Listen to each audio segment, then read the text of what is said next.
The next American president will have to navigate a treacherous distance between, on the one hand, American political tradition, and on the other, the reality of the world economy.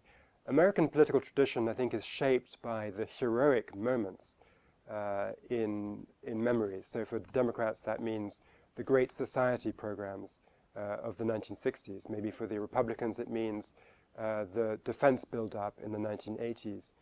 That led to a victory in the Cold War.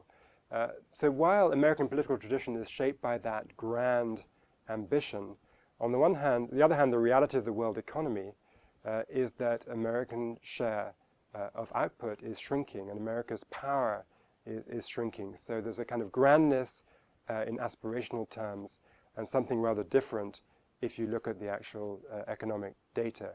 And the shrinking of American power, of course, has already been happening. If you go back to the Democratic heyday, the signing of Medicare into law in 1965, at that time, the United States accounted for 37% of global output.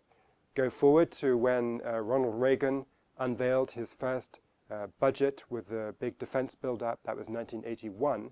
And by this time, US share of global output had shrunk from 37% before, now down to 28%. So quite a big shift. And now if you take just 2010 numbers, we're down to 23% for the United States as a share of global output. So it's come down further. And that's a 2010 number. I think it's come down even further since then. We'll see when we get the data.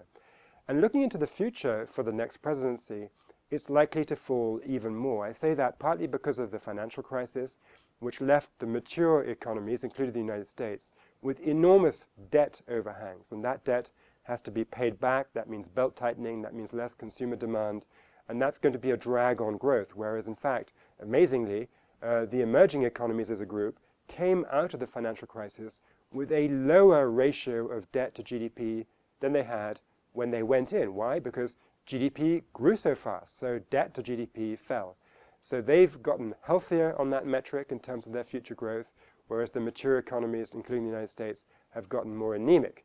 So that's one factor. Another factor is simply demography. The rate at which your workforce grows is a key driver of your growth rate.